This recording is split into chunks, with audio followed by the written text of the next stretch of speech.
오늘의 말씀은요, 씨 뿌리는 자의 비유입니다. 씨 뿌리는 자의 비유. 지난주부터 우리가 비유에 대해서 공부를 했습니다.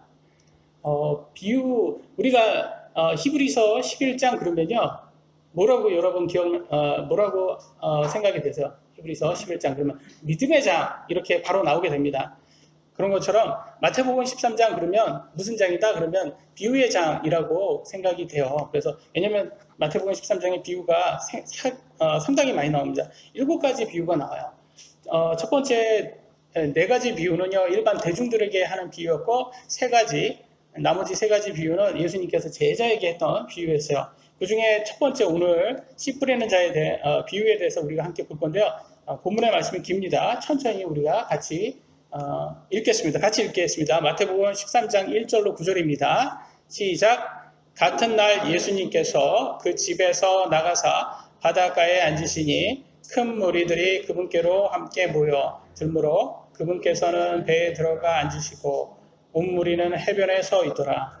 그분께서 비유로 많은 것을 그들에게 말씀하여 이르시되 보라 씨 뿌리는 자가 뿌리러 나아가 뿌릴 때 어떤 씨들은 길가에 떨어짐에 날짐승들이 와서 그것들을 먹어버렸고 더러는 흙이 많지 않은 돌밭에 떨어짐에 흙이 깊지 아니하므로 곧 싹을 내나 해가 돋은 뒤에 타서 뿌리가 없으므로 시들어 버렸고 더러는 가시나무들 사이에 떨어짐에 가시나무들이 돋아나 그것들을 숨 막히게 하느니라. 그러나 다른 것은 좋은 땅 속에 떨어짐에 얼마는 100배, 얼마는 60배, 얼마는 30배의 열매를 내느니라. 들을 귀 있는 자는 들을지어다 하시니라. 아멘. 제가 간단히 기도하겠습니다. 사랑의 하나님 감사합니다. 오늘 하나님의 말씀 듣고 우리가 이 비유를 바르게 이해할 수 있도록 지혜 주셨고 또 신앙생활 바르게 할 수 있도록 도와주옵소서. 우리와 함께 있어 주셨고 하나님 말씀으로 가르쳐 주시기 원합니다. 감사합니다. 주 예수 그리스도의 이름으로 기도드렸습니다. 아멘. 오늘 본문에 보시면요, 마지막 구절에 보면 들을 귀 있는 자는 들을지어다. 귀 없는 사람은 없어요. 요즘 애들은 이렇게 귀엽다 이렇게 많이 하는데 이것도 또 좀 지나갔죠. 귀엽다 이건 안 귀엽죠. 들을 귀. 들을 귀 그러면 귀 없는 사람은 없어요. 다 귀가 있고요. 듣지 못하는 장애인들 외에는 다 들을 수 있는 건가요? 그럼?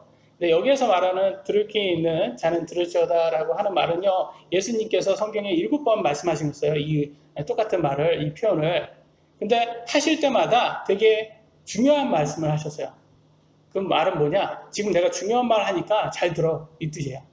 중요한 말 하니까 잘 들어. 그러니까 우리가 더 이런 구절을 볼 때마다 더 특별하게 더 주의를 기울여야 됨을 알 수가 있습니다. 그래서 오늘 하나님의 말씀께서 말씀을 보면요, 4가지의 이제 씨가 나와요. 아니 씨의 밭이죠. 씨를 받는 마음밭이 나옵니다. 그래서 여기에서 보면 제가 결론부터 말씀드리겠습니다. 결론부터 말씀드리면 성화가 없으면 진짜 구원 아닙니다. 성화가 없으면 진짜 구원 아닙니다. 이게 정답이라는 것을 우리가 결론으로 볼 수 있습니다. 그래서 같이 자세하게 보겠습니다. 성경에서 보면 비유를 예수님께서 말씀하시고 항상 이렇게 말씀하셨어요. 비유를 제자들이 예수님께 왜 예수님께서 비유를 많이 쓰십니까? 왜냐면 예수님께서 말씀한 것에 그게 100이라고 하면 30%를 다 비유로만 쓰신 거예요. 그러면 오히려 더 이해가 안 되잖아요. 그래서 왜 비유로만 하십니까? 이렇게 제자들한테 말했을 때 예수님께서 뭐라고 했습니까?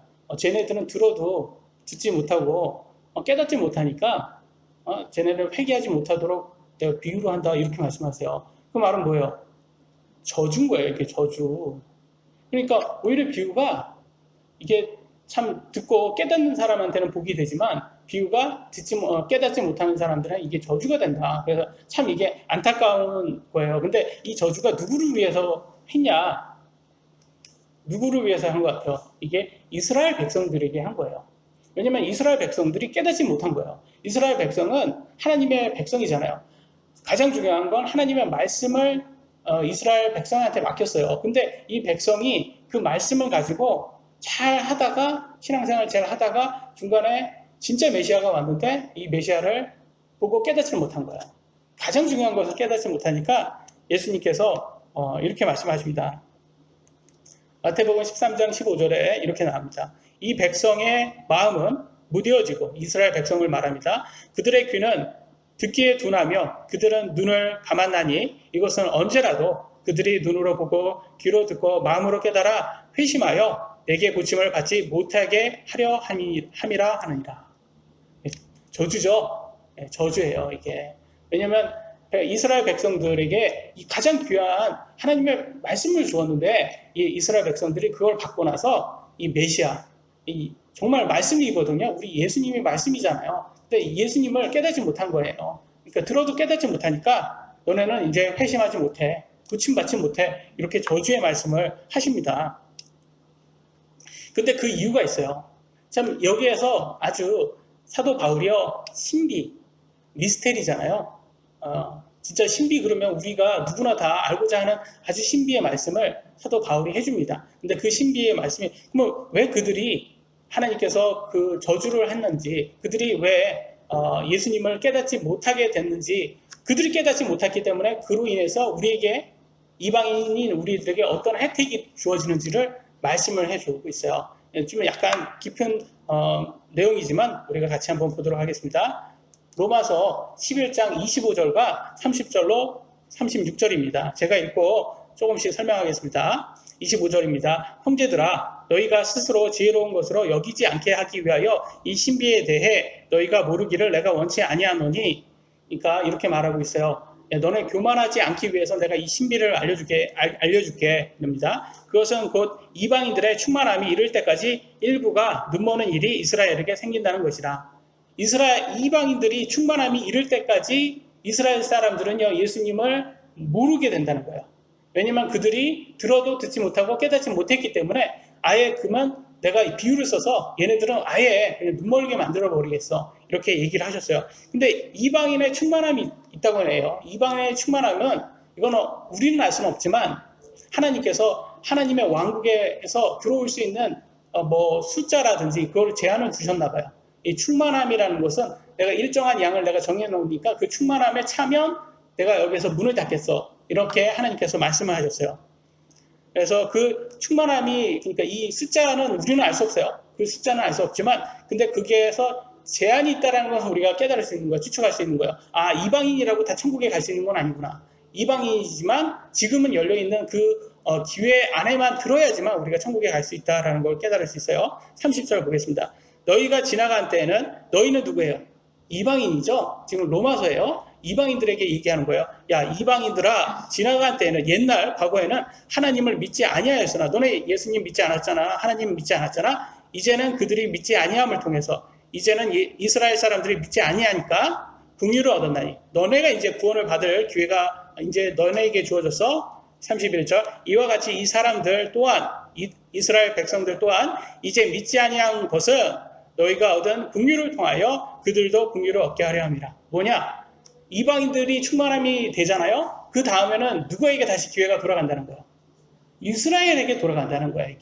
이게 엄청난 신비예요. 지금은 이스라엘 백성들이요, 거의 유대인들이요, 아직 예수님을 메시아라고 다 받아들이지 않아요. 아직도 부인해요.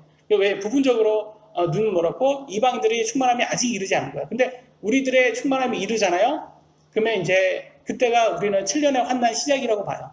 7년의 환난 시작 때부터는 이제는 이방인들은 더 이상 구원을 못 받는 거예요. 이방인들은 이제 구원이 끝났고 누구한테 이제 구원이 이루어진 거예요? 유대인들에게, 이스라엘 백성들에게 이제 기회가 열리는 거야. 구원의 기회가. 그걸 얘기해 주시고 있다는 거다. 32절, 하나님께서 그들을 모두를 믿지 아니하는데 가두어 두신 것은 친히 모든 사람에게 긍휼을 베풀고자 하심이라. 그러니까 우리 이방인들에게 기회를 주시기 위해서, 구원의 기회를 주시기 위해서 그들을 가두어 놨다고 말씀하십니다. 33절, 오 깊도다 하나님의 지혜와 지식의 보여함이 그분의 판단들은 헤아릴 수 없으며 그분의 길들은 찾지 못할 것이로다. 인본주의 사상, 인간의 지식으로는 하나님의 이런 깊은 신비를 알 수가 없습니다. 오직 하나님의 말씀을 통해서 우리가 깨달을 수 있는 거예요. 34절 누가 주의 생각을 알았느냐? 누가 그분의 좋은 자가 되었느냐? 누가 그분께 먼저 드려서 다시 보답을 받겠느냐?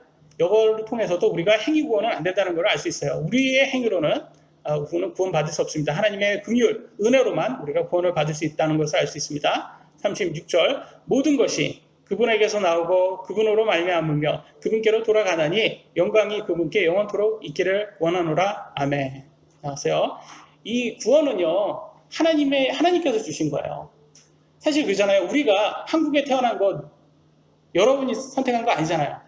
그러니까 우리가 한국에 태어난 거는 그로 인해서 우리가 복음을 들을 수 있는 이 자유를 얻었지 우리가 북한에서 태어나서 났다고 보세요. 여러분 북한에서 태어나서 여러분 구원 받을 수 있겠어요? 아마 구원 못 받을걸요? 그런 기회가 있겠습니까? 물론 거기에서 탈북자들 그런 사람들은 아주 정말 하나님의 은혜를 받은 사람들이죠. 그래서 그래 복음을 다시 들을 수 있는 기회를 얻었으니까. 근데 북한에서 살아서 그 태양신이 있거든요. 북한 사람들은 태양신을 믿는 사람들이에요. 우상을 섬기는 김일성 우상을 섬기는 사람들이에요. 거기에 빠진 사람들이 어떻게 하나님을 알 수 있겠습니까? 근데 그러니까 우리가 한국에 태어난 것도 하나님의 은혜로 우리가 복음을 들을 수 있는 기회를 얻은 것이다. 그래서 우리는 영광을 누구한테 줘야 된다? 오직 하나님께 줘야 된다. 사람은 영광을 받을 대상이 아니에요. 근데 오늘날 우리나라가 교회가 왜 우리가 이렇게 망했냐면 오늘날 교회가 망했냐면 누구 우상이에요? 우상 섬겨요. 목사 우상 섬기잖아요. 지금 교회들이 그 목사를 우상으로 섬긴다니까 아이돌처럼 섬기고 있어요. 교회들이 지금 많은 교회들이 뭐 목사가 되거나 그 자리에 누군가는 돼 있어요. 아니면 믿지 않는 사람들은 아이돌이 돼 있거나 우리 아이들 같은 들은 아니면 아주 잘생기고 예쁜 배우들이라든지 그게 우상이 다 거기에 들어가 있어요 지금. 그래서 우상을 섬기고 있다. 우리가 굉장히 심각하다. 그런데 성경에 보니까 다시 회개하고 돌아서서 오직 하나님께만 영광을 드려야 된다라는 걸 깨닫게 됩니다. 근데 이 예언이요 사실은 구약에 나와 있습니다. 신기하죠? 구약에 나오고 신약에서 예수님께서 성취를 한 거예요. 그러니까 이스라엘 백성들이 눈먼다는 사실이 구약 어디에 나오냐? 이사야서 6장 10절에 나옵니다. 제가 읽겠습니다. 이 백성의 마음을 우둔하게 하고 그들의 귀를 둔하게 하며 그들의 눈을 닫을지니 이것은 그들의 눈으로 보고 귀로 듣고 마음으로 깨달아 회심하여 고침을 받지 못하게 하려 함이라 하시기에. 이스라엘 백성이 하나님의 말씀을 가졌는데도 불구하고 메시아가 오셨는데 메시아를 알아보지 못하니까 완전히 너네는 고침을 받지 못하게 만들었다는 거예요. 그래서 이사야서에서 이미 예언이 되어 있는데 그들은 알아보지 못했습니다. 이게 참 그래요. 하나님의 말씀을 깨닫는 것도 사실 이 구약에서 이미 나와 있잖아요. 그러면 구약을 보면서 야 이스라엘 백성들 우리들 자칫 잘못하면 이게 눈물 수도 있겠네. 그러면 깨달을 수 있어야 될 것 같잖아요. 근데 그게 언제 깨달아져요? 예수님 때 돼서 시간이 지나니까 이제는 깨닫게 된다라고 생각이 되잖아요. 그러니까 예언은 시간이 지나야지 깨닫게 돼요. 하나의 제가 예를 들어 드릴게요. 15세기 뭐 이렇게 종교 개혁에서 나와서 이제 많은 이제 개신교들이 이렇게 하나님의 말씀을 이렇게 전하면서 한 가지 의문이 드는 게 있었어요. 자꾸 이스라엘 백성 이렇게 나오잖아요. 이스라엘 백성. 근데 그때 당시에는 이스라엘 백성이 있었어요, 없었어요?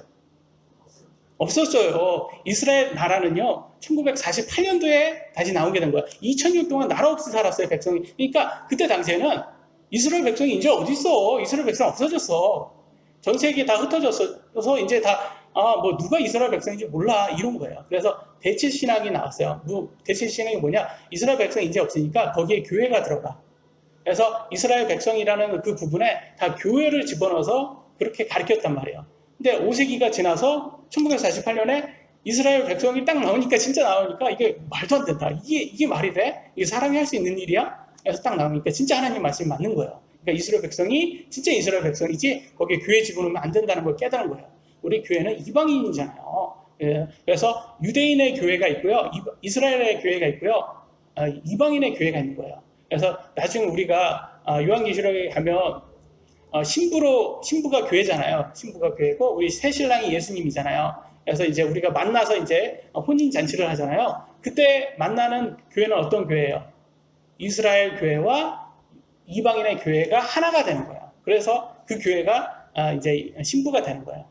근데 그때가 된다는 것은 우리가 지나보니까 깨닫게 된 거예요. 근데 요한계시록 보면 지금 아직 나오지 않은 예언들이 되게 많잖아요. 그걸로 이제 사이비 종교들이 자꾸 그걸로 사람들 무섭게 만들어가지고 자꾸 그걸로 사기 많이 쓴단 말이야. 근데 지금은 모르는 거야. 우리가 깨닫지 못하는 게 너무 많아요. 그냥 그걸 남겨두면 돼요. 왜냐면 시간 지나면 알아서 그게 다 해석이 될 거예요. 짐승의 표. 짐승의 표 뭐예요? 몰라요, 우리. 짐승의 표가 뭐겠어요? 짐승이 비스트잖아요. 그게 나중에 몰라요. 그게 뭐 인공지능, 뭐 하나의 인공지능 뭐 리더가 될지도 모르겠고, 그러면 짐승의 표에게 받지 않으면 사고나 팔지 못하는 것처럼 인공지능은 우리의 다 모든 걸 다 아니까 이것도 다 예측일 뿐이죠. 우리는 그것에 대해 겁낼 필요가 없어요. 그때 되면 이제 그때 알게 될 거예요. 시간이 지나면. 그래서 예언은 이렇게 됩니다. 그래서 오늘 이렇게 다시 비유의 말씀으로 다시 돌아오겠습니다. 비유의 말씀으로 돌아서 마태복음 13장에서 예수님께서 이렇게 비유로 말씀을 이렇게 해 주셨습니다. 그래서 다시 비유의 말씀으로 돌아와서 이 비유의 말씀을 다시 해석을 해야 되는데 어떻게 해석할까 우리가 생각을 해봐야 되잖아요. 근데 생각할 필요도 없게 됐어요. 왜냐하면 예수님께서 스스로 비유를 해석까지 해주십니다. 얼마나 친절한 서비스가 너무 좋아요. 그래서 마태복음 13장 18절 보면 예수님께서 그냥 해석까지 해주는 것을 볼 수 있어서 여기에는 이제 이 씨 뿌리는 비유는 이제 오해 소지가 없는 거야. 이 사이비 종교가 이걸 갖고 놀 수가 없어요. 예수님께서 해석까지 했으니까 제가 읽겠습니다. 13장 18절로 23절에 무슨 내용인지. 그런즉 너희는 씨 뿌리는 자의 비유를 들으라. 그래서 우리가 잘 들어야 돼요. 어떤 사람이 왕국의 말씀을 듣고 하나님의 이제 복음이겠죠. 천국에 들어가는 복음을 들었어요. 그것을 깨닫지 못할 때는 그 사악한 자가 와서, 사악한 자는 사탄이겠죠. 그의 마음속에 뿌려진 것을 채워가나니, 마음속에 뿌려진 것은 씨는 하나님의 말씀입니다. 이 사람은 곧 길가의 씨를 받은 자니라. 그래서 이게 마음밭이 길가와 같은 그런 마음밭을 가진 사람들은 그냥 하나님의 말씀을 들어도 바로 사탄이 채워간다는 거예요.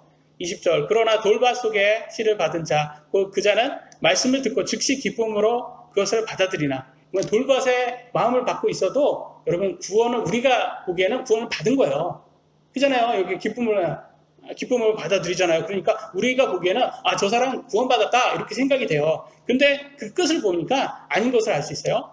속에 뿌리가 없어 잠시만 견디는 자니 말씀을 인하여 환난이나 핍박이 일어나는 때에 그가 곧 실족하느니라. 성경에 실족이라고 말하면 믿음 버리고 떠나는 걸 실족이라고 말합니다. 그러니까 환난과 핍박이 왔을 때 떠나는 사람은 가짜다라는 거예요. 여기에서 우리가 자유로울 사람이 어디 있어요? 여러분 자유로울 수 있겠어요? 환난 핍박 오면 여러분 어떻게 그걸 참고 견딜 수 있으시겠어요? 자신 없어요. 그렇죠? 하나님의 은혜인 거예요, 이게. 그러니까 이것도 하나님의 은혜인 거예요. 하나님의 은혜 없으면 환난과 핍박을 우리가 참을 수 없습니다. 그래서 참 돌밭이 안 될 수 있도록 우리의 마음밭을 잘 경작을 해야 됩니다. 또 세 번째 마음밭이 나옵니다. 22절. 가시나무들 사이에 씨를 받은 자 또한 말씀을 듣되 이 세상이 염려와 재물의 속임수. 뭐겠어요? 재물의 속임수 돈이에요. 돈. 염려와 돈이에요. 제가 아까 말씀드렸죠? 돈은 많아도 염려가 있고 돈은 없어도 염려가 있다. 인간은. 우리의 염려 없는 사람이 없어요. 근데 염려는 그날의 악이라고 성경은 말하고 있어요. 염려를 한다는 것은 우리가 불신하는 거예요. 그래서 예수님은 염려하는 거, 그 걱정, 쓸데없는 걱정이야. 하지 마. 오직 나한테만 모든 거를 다 맡겨라고 말해요. 그러니까 우리의 믿음은 어느 거기에서 나오냐면 염려 안 하는 게 그게 믿음이에요. 근데 우리 어머니들 보면 어때요? 저는 그래요. 저희 어머니의 취미는 염려다. 우리 아들 아프지 않을까? 아직 아프지도 않는데 아프지 않을까? 사고 나지 않을까? 항상 염려를 많이 하세요. 물론 그게 어머니의 사랑인데 그래서 제가 어머니께 그래요. 염려하지 마시라고. 근데 물론 저희 어머니가 잘못된 건 아니라고 저는 봐요. 그런데 그것도 사랑이기 때문에. 근데 우리도 너무 쓸데없는 걱정은 할 필요가 없다라는 거죠. 그래서 염려하지 말라고 나와요. 다시 돌아가서 보겠습니다. 염려, 재물의 속임수가 말씀을 숨막히게 함으로 열매를 맺지 못하는 자니라. 그래서 참 조심해야 된다는 거죠. 그러나 좋은 땅 속에 씨를 받은 자는 말씀을 듣고 깨닫는 자니 그것이 또한 열매를 맺어 얼마는 100배, 얼마는 60배, 얼마는 30배를 내느니라 하시니라. 그래서 가장 중요한 끝까지 믿음을 견뎌서 구원에 이르는 사람은 이 좋은 땅을 가진 사람인 거예요. 그래서 우리는 우리의 마음밭을 항상 점검할 필요가 있어요. 그리고 경작을 해야 돼요. 우리가 마음밭. 그게 우리 신앙생활이고 그게 성화 과정입니다. 영적으로 성장하는 과정입니다. 그러니까 우리 모두는 예수님 믿는다고 고백했다고 끝이 아니다. 오늘날 많은 그런 사람들은 그래요. 이제 너 구원 받았으니까 너는 아무것도 안 해도 돼. 물론 우리가 행위로 구원받는 건 아니에요. 근데 믿음 받았다면 이제 증거를 간증을 보여줘야 된다. 그게 뭐냐? 좋은 땅으로 보여줘야 된다는 거예요. 그거는 열매로 보여줄 수 있다는 것을 볼 수 있습니다. 그래서 하나님께서는 우리의 마음을 보세요. 근데 우리 인간은 마음을 못 보잖아요. 인간은. 그래서 저 사람이 구원을 받았는지 안 받았는지는 우리는 그 사람의 고백을 보고 우리는 믿는 거예요. 근데 그 사람이 시간이 지났는데도 열매가 안 나온다면 그 사람은 아직 이렇게 마음밭이 잘못된 거라는 걸 우리가 볼 수가 있어요. 근데 예수님은 마음을 볼 수 있기 때문에 그 사람이 구원을 고백한 다음에 바로 죽었어요. 바로 죽었는데 천국 갔어요. 그러잖아요. 예수님하고 같이 십자가에서 죽은 강도가 그랬잖아요. 근데 그 사람은 낙원에 갔단 말이에요. 만약 그 사람이 죽지 않았다면 열매를 냈을 거예요. 그런 믿음을 예수님이 보신 거예요. 그렇기 때문에 그 사람을 낙원에 데리고 간 거예요. 근데 우리는 남아있잖아요. 예수님 고백한 다음에 남아있으니까 우리는 변명의 여지가 없는 거예요. 우리는 꼭 좋은 땅이 돼서 꼭 열매를 내야 된다는 것을 우리가 배울 수가 있는 겁니다.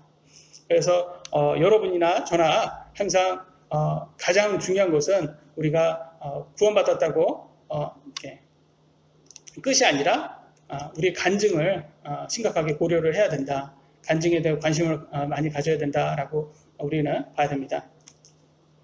그리스도 우리가 크리스찬이라고 말하잖아요. 크리스찬은 영어로는 뜻을 크라이스트 라이크라고 그래요. 이 라이크는 닮았다라는 거잖아요. 닮다. 그러니까 그리스도와 닮다. 그래서 크리스찬은 그리스도와 닮은 사람들을 얘기한 거예요. 그러니까 우리는 예수님과 같은 행동을 해야 되는 거예요. 예수님은 뭘 했어요? 씨를 뿌렸잖아요.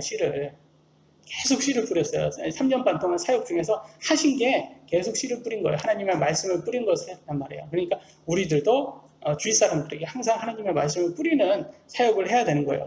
그것이 우리가 크리스찬이라는 증거가 됩니다. 그래서 오늘 우리가 이 세 가지의 종류를 우리가 볼 거예요. 사실은 씨나 하나님의 말씀, 씨나 또 씨를 뿌리는 사람, 예수님이나 문제가 없어요. 사실. 가장 문제 있는 거는 마음밭이에요. 우리가 문제예요. 우리가 문제.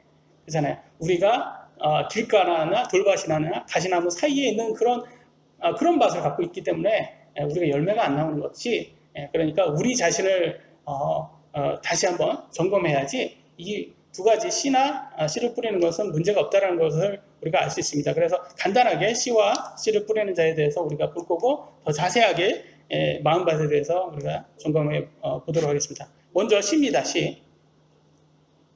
베드로전서 1장 22절로 23절에 이렇게 나왔습니다. 너희가 성령을 통해 진리에 순종함으로 너희 혼을 깨끗하게 하여 거짓 없이 형제들을 사랑하기에 이르렀으니 순수한 마음으로 뜨겁게 서로 사랑하라. 너희가 다시 태어난 것은 구원받았다는 거죠. born again. 그래서 우리가 구원받았다는 것은 우리가 영으로 다시, 육으로 태어난 것은 육이고 영으로 다시 한번 더 태어나야지 구원받은 거잖아요. 그래서 다시 태어난 것이 뭘로 다시 태어나냐? 썩을 씨에서 난 것이 아니요 썩지 않을 씨에서 난 것이니 살아있고 영원히 거하는 하나님의 말씀으로 된 것이다. 그러니까 씨라는 것은 하나님의 말씀인데 이 하나님의 말씀은 썩지 않는 것이구나, 썩지 아니하는 시구나 라는 것을 우리가 볼 수가 있어요. 예수님께서 갈릴리 바닷가에서 오늘의 비유의 말씀을 하신 거예요. 그때 하는 그 말씀의 씨나 지금 2000년이 지난 우리들이 지금 보고 있는 이 말씀의 씨가 동일한 씨예요. 동일한 씨. 그러니까 얼마나 귀중한 씨입니까? 근데 이 씨에 우리가 변화가 있어야 된다는 거예요. 그래서 하나님의 말씀의 씨를 받았는데도 불구하고 우리가 열매가 없거나 우리 삶이 변하지 않는다면 그건 문제예요. 그래서 많은 사람들이 크리스찬이라고 말을 하는데 교회를 다녔거나 교회를 다닌다고 크리스찬이라고 말하고, 근데 삶이 안 변했어요. 삶은 여전히 세상 사람들처럼 술 좋아하고 세상 사람들처럼 그 아주 부도덕적인 생활하고, 물론 그런 사람들도 나중에 뭐 정말 회개하고 그래서 좋은 땅을 가지면 구원을 받겠지만, 물론 그걸 우리가 정죄하는 건 아닙니다만, 우리 모두가 똑같이 죄인이기 때문에 그런 유혹에 너무 쉽게 당할 수 있으니까 조심하자는 거예요, 이게. 그러니까 항상 우리가 조심해야 되는 게, 제가 뭐 그것에 문제를 제기한다고 해서 그들을 판단하거나 그들을 정죄하거나 그런 건 아니고, 그것은 잘못된 거니까 우리가 바르게 가자라는 의미고, 우리가 그들보다 더 낫다라는 의미는 아니라는 것을 우리가 다시 한번 말씀드립니다. 그래서 우리는 하나님의 말씀으로 우리가 변화가 돼야 된다라고 나왔어요. 그래서 이사야서 55장 11절에는 이런 말이 나왔습니다. 같이 한번 읽어보겠습니다. 시작.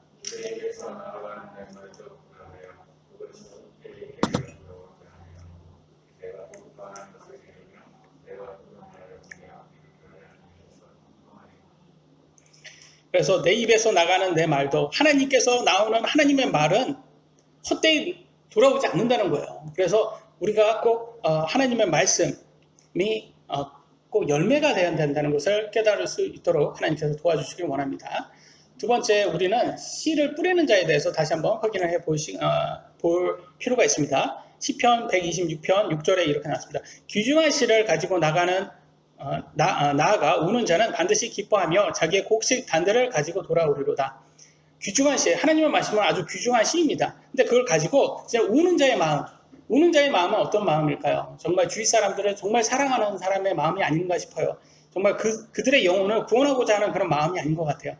그래서 그런 사람들에게 말씀을 막 뿌렸어요. 근데 지나가 보니까 기쁘게 그것이 열매가 돼서 다시 돌아온 것을 볼 수가 있다는 거죠. 그래서 우리가 하나님의 말씀을 가지고 그냥 교회에서만 듣고 그냥 듣는 사람으로 끝나서는 안 되고, 듣고 행하는 사람이 되어야 된다. 그 말은 하나님 말씀을 주위 사람들에게 뿌려야 된다, 선포해야 된다, 가르쳐야 된다, 전도해야 된다. 하나님 말씀을 인용해서 사람들에게 가르치자라고. 그래서 이 세상에 잃어버린 사람들에게 하나님 메시지를 알려줘야 된다고 성경은 말하고 있습니다. 그래서 여기까지 씨나 씨를 뿌리는 자에는 문제가 없다는 것을 우리가 발견할 수가 있습니다. 근데 마지막, 요게 문제예요. 요게 땅이 문제입니다. 그래서 여기에 막 마음이 무거워지죠. 왜냐면 우리들이 여기에서 우리들에게 해당 사항 되니까. 그래서 참 땅에 대해서 한번 보겠습니다. 이렇게 사실 우리가 주의해야 되는 것은요, 이 땅, 그러면 아까 말한 길가라든지 좋은 길가라든지 돌밭이라든지 가시나무 사이의 밭이라든지 이런 밭을 가진 사람하고 좋은 땅을 가진 사람하고 비교를 했을 때 좋은 땅을 가진 사람이 더 의로워서 좋은 땅을 가진 걸까요? 그 사람이 더 의롭기 때문에 좋은 땅을 가진 걸까요? 아닐 거예요. 왜냐하면 성경이 이렇게 나왔어요. 로마서 3장 10절, 이것은 기록된 바 의로운 자는 없나니 단 한 사람도 없으며. 그러니까 우리가 우리가 예수님을 받았다고, 좋은 땅을 가졌기 때문에 받았다고 해서 우리가 아직 구원받지 않은 사람보다 더 의로운 건 아니라는 거예요. 우리도 용서받은 죄인일 뿐이에요. 그냥 단지 하나님의 말씀으로, 귀한 말씀으로 용서를 받은 것 뿐이지. 그러니까 우리가 남을 정죄하거나 판단하거나 그래서 말씀을 전하는 것보다도 조심해서 좀 지혜롭게, 그러니까 우리 주위 사람, 우리 남편이라든지 우리 아직 믿지 않는 주위 사람들, 우리 형제 자매라든지 지인들에게 말씀을 전할 때 좀 하나님께 지혜를 달라고 해야 될 것 같아요. 그래서 좀 그 사람들이 성경적인 걸 너무 싫어한다면 좀 이렇게 세상적으로도 예수님께서 비유를 한 것도 어떻게 보면 세상적인 거잖아요. 세상적인 거를 비유를 했던 것처럼 우리가 지혜를 하나님께 청해서 그 사람들에게 맞게 하는 게 가장 좋은 것 같아요. 예수님께서 비유를 할 때 그 당대 사람들이 못 알아듣는 걸로 하지 않았어요. 천국은 우리가 아직 안 가봤기 때문에 몰라요. 천국은. 근데 천국으로 가는 이런 말씀을 들을 사람들은 비유를 할 때 뭘로 했냐면 그때 당시에 길하고 비슷했어요. 우리 농사 짓는 사람들, 특히 촌에 가면 길을 보면 포장이 안 된 그런 길을 보면 어떠겠어요? 길인데 땅인 땅인데 아주 단단한 땅이잖아요. 그게 길이 사람들이 많이 다니고 수레도 다니고 차도 다니고 그러다 보니까 땅이 단단해요. 그런 땅에 씨를 뿌리면 어떻게 될까요? 먼저 길가입니다. 길가의 마음밭은 단단한 마음을 뜻하는 거예요. 우리 마음이 정말 단단해요. 근데 그런 마음을 가진 사람들에게 하나님 말씀을 딱 전하잖아요. 그러면 바로 사탄이 와서 그냥 차간다는 거예요. 그래서 오늘 길가의 마음을 가진 사람들은 아주 단단한 마음을 가진 사람이구나라는 것을 우리가 볼 수 있어요. 그래서 이런 사람들이요, 하나님의 말씀을 딱 들어도 이렇게 튕겨나가는 것 같아요. 이렇게. 그래서 마태복음 13장 19절에 다시 한번 보면 어떤 사람이 왕국의 말씀을 듣고 그것을 깨닫지 못할 때는 그 사악한 자가 와서 그 마음속에 뿌려진 것을 채워가나니 이 사람은 곧 길가의 씨를 받은 자니라. 그래서 제가 이렇게 항상 시간 날 때 저는 황산 공원에 가서 이렇게 좀 차 안에서 뭐 좀 기도를 하거나 말씀을 보거나 뭐 음악을 듣거나 찬양을 듣거나 뭐 이렇게 합니다. 할 때 보면 새들이 그렇게 많이 와요. 왜냐면 꽃을 많이 심어놔가지고 나중에 이렇게 씨가 다 떨어져서 새들이 와서 이렇게 채가 져서 새 먹더라고요. 그래서 그걸 보면서 제가 이걸 떠올라요.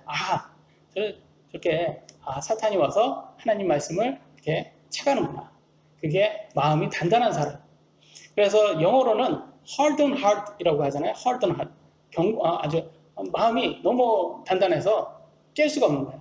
그게 하나님께서 누구한테 얘기했냐면 파라오 아시죠? 이집트 왕 파라오에게 hardened heart를 주셨대요. 그러니까 이 사람들이 이스라엘 백성, 그러니까 파라오가 이제 이스라엘 백성들을 보내주려고 했더니 하나님께서 얘 회개하지 못하도록 hardened heart를 줘가지고 야 이스라엘 백성 가지마 이렇게 만들었다는 거예요. 그러니까 이 hardened heart는 하나님의 말씀을 못 듣게 만드는 그런 마음이구나 라는 것을 우리가 다시 한번 깨닫게 됩니다. 그래서 이렇게 먼저 좀 마음이 좀 이렇게 딱딱한 마음이 풀어져야 되는 것 같아요. 경작이 조금씩 돼야지 씨가 들어가는 것 같아요. 그래서 우리 주위 사람들에서 하나님 말씀을 참 듣고 그런 사람들한테 좀 약간 경작의 그런 게 필요한 것 같아요. 그래서 여러분의 기도가 그걸 경작할 수가 있을 것 같아요. 네. 여러분 중보기도 참 별거 아닌 것 같은데 우리 눈에 안 보이지만 그게 정말 대단한 거예요. 그래서 우리가 기도를 열심히 하셔야 되고 그 사람을 위해서 뭐가 필요한지 채워주려고 노력을 해야 될 것 같습니다. 두 번째, 돌밭입니다. 돌밭. 마태복음 13장 20절로 21절. 그러나 돌밭 속에 씨를 받은 자, 곧 그 자는 말씀을 듣고 즉시 기쁨으로 그것을 받아들이나. 아까도 말씀드렸듯이 우리가 인간으로 보기에는 이 사람 구원 받은 사람이에요. 돌밭을 가진 사람도 구원을 받은 사람이에요. 우리는 몰라요. 우리는 몰라. 그러니까 우리의 구원은 사실은 언제 아냐? 끝까지 가봐야지 아는 거야. 천국 가봐야지 아는 거야. 그 천국 가면 자매님, 형제님 오셨네요. 아우 감사하네요. 이렇게 되는 거지. 우리가 지금 그러니까 구원의 확신 갖고 있다고 다 이게 끝이 아니라는 거예요. 그게 착각이 될 수도 있는 거예요. 돌밭이실 수 있으니까 우리 마음밭이 돌밭일 수가 있는 거예요. 지금은 잘할 수 있어요. 우리 지금 하나님의 은혜로 지금은 잘할 수 있지만 내일 무슨 환난과 핍박이 왔을 때 우리는 견딜 수 있을까? 스스로 우리가 점검을 해봐야 돼요. 저는 이 하나님의 은혜 아니면 안 될 것 같아요. 그래서 하나님의 은혜밖에 없다는 걸 알 수가 있습니다. 21절 속에 뿌리가 없어 잠시만 견디는 자니 말씀으로 인하여 환난이나 핍박이 일어나는 때 그가 곧 실족하느니라. 여러분 그러니까 이게 잘 고민해야 되는 게 왜냐면 우리 7년의 환난에 우리가 들어간다고 한번 생각을 해보세요. 7년의 환난에 들어간다고 생각하면 여기에 몇 명이나 끝까지 믿음을 지킬 수 있겠어요. 못 지킨다는 거죠. 그러니까 우리가 어떻게 해야 돼? 지금부터 신앙생활 잘 해서 우리 교회가 이렇게 이 환난 핍박을 그냥 거치지 않고 바로 휴거되는 그런 교회가 될 수 있도록 큰 믿음을 하나님께 보여야 돼요. 그래서 7가지 요한계시록 보면 7가지 교회가 있잖아요. 그래서 그 교회 중에서 이렇게 환난 없이 이렇게 지나가는 교회가 있거든요. 그런 교회를 꼭 우리가 본받아야 됩니다.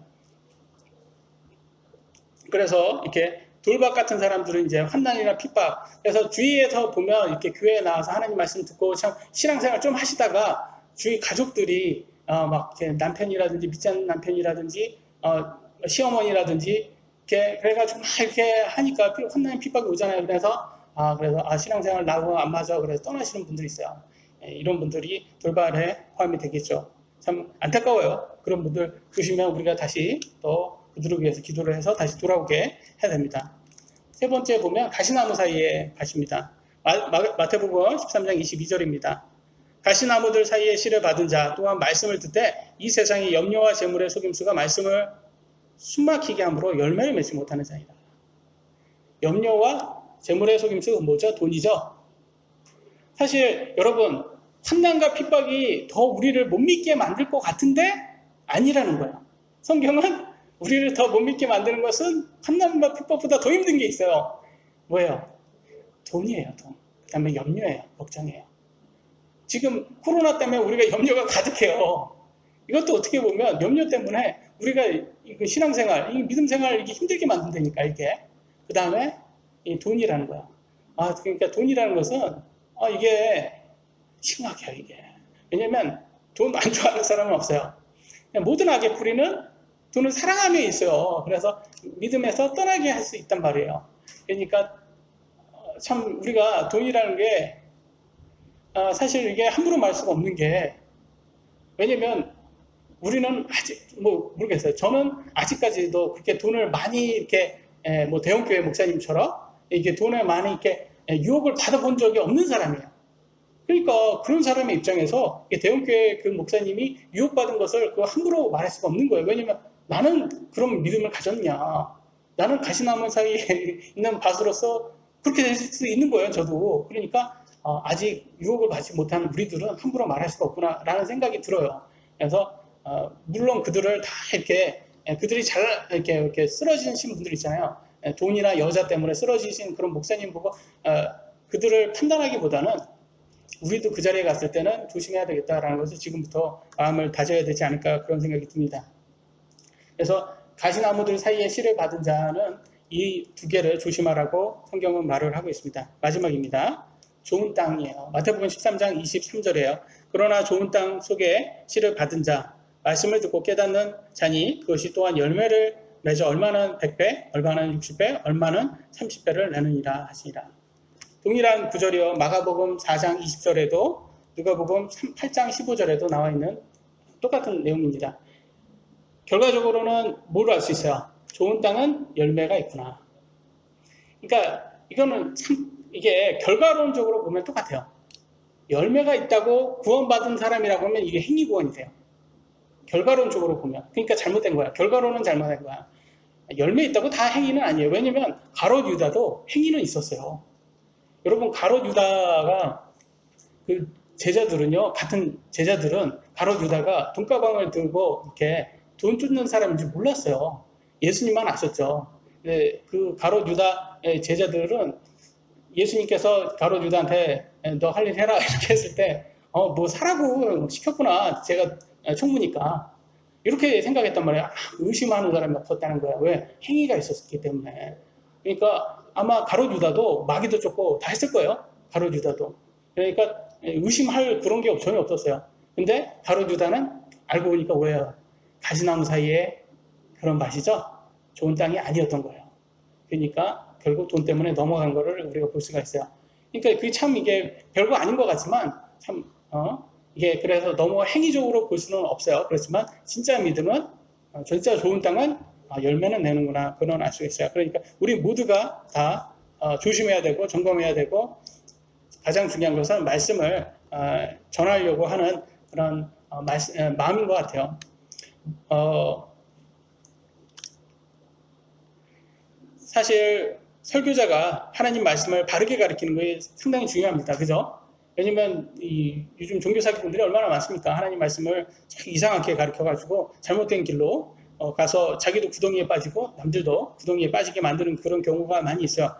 그런데 그 다음에 이제 하나님 말씀을 바르게 이제 공부를 했어요. 왜냐면 성경이 있으니까 그들 또한 변명할 수가 없어요. 왜냐면 자기 눈으로 자기가 하나님의 말씀을 볼 수 있으니까 누가 목사 탓만 할 수는 없는 거예요. 그래서 바르게 하나님 말씀을 들었다면 이제는 내 마음밭이 문제라는 것을 우리가 깨달아야 됩니다. 그러니까 내 신앙생활에 내가 열매를 못 내는 것은 내 문제구나 라는 것을 우리가 깨달아야 돼요. 저도 그렇고 여러분들도 그렇습니다. 그래서 우리 스스로도 내가 정말 하나님과 더 가까운 관계가 되고 친밀한 관계가 되지 못하고 성령 충만이 안 돼서 우리가 열매가 안 나오는 거지 그러니까 열매라는 것은 간단히 좋은 것 같아요. 성령의 열매가 있잖아요. 성령의 열매로서 다른 사람에게 복음을 전하는 것. 그래서 여기서 나오는 거 100배, 60배, 30배라는 게 물론 뭐 100명을 전도해라, 60명을 전도해라, 30명을 전도해라 이렇게 할 수가 없어요. 이거는.